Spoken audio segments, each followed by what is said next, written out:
مجھے یہ بتائیے کہ جب آپ گورنر تھے تو تب بھی ایک آپریشن چل رہا تھا رد الفساد، اس کے بعد پھر کوئی ایسا بڑا آپریشن نہیں ہوا.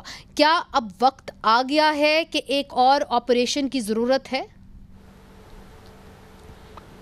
شکریہ جی. یہ جو سوال ہے بہت اہم سوال ہے، اور آج کل جو صورتحال ہے اس ملک میں، تو میں سمجھتا ہوں کہ اس سوال کو اٹھانا ہی کوئی مجھے عجیب سا لگتا ہے کہ جب اس کو نام دیا گیا ہے عزم استحکام، which means کہ ہم اس ملک میں استحکام لانا چاہتے ہیں، اور اس کے لیے اگر پہلے آپریشن کیا گیا تو دیکھیں وہ کوئی آپریشن ضائع نہیں گیا تھا. I was there myself، اور میں نے خود وہ آپریشن دیکھا بھی ہے، اور اس میں نے سمجھے کہ شمولیت بھی اختیار کی ہے ان ڈفرینٹ ایریاز. میں نے خود بھی وزٹ کیے ہیں ایز گورنر.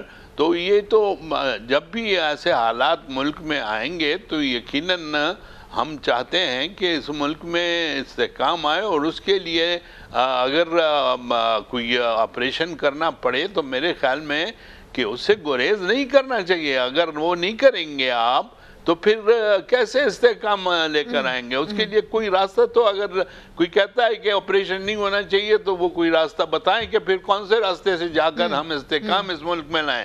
اس ملک میں استحکام لانے کے لیے ہم آپریشن کی بھی بات کرتے ہیں. ہم نے بار بار یہی کہا ہے کہ دیکھیں، اگر استحکام لانا ہے اس ملک میں، اس ملک کی معیشت کو ٹھیک کرنا ہے، تو پھر تمام جماعتیں جو ہیں وہ صرف سیلف انٹرسٹ کو چھوڑ کے نیشنل انٹرسٹ پہ بات کریں. نیشنل انٹرسٹ کو سپریم سمجھ کر اگر ہم بیٹھیں گے تو یقین کریں کہ ہمارے سارے مسئلے مسائل جو ہیں وہ حل ہو سکتے ہیں. لیکن سب سے بڑا مسئلہ یہی ہے کہ جماعتیں، اللہ کا کرم ہے ہمارے ملک میں تو بہت ہیں، لیکن مین جماعتیں تو چند ہیں. تو جو ٹوٹل دیکھا جائے تو it is more then 350 parties. یہ بہت بڑا مسئلہ ہے ہمارے ملک کا.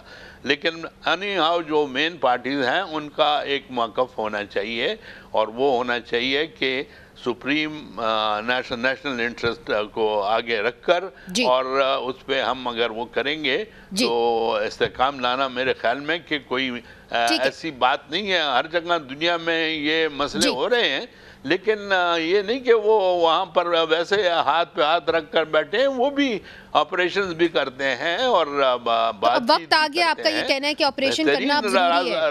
ٹھیک ہے جی، استحکام کے لیے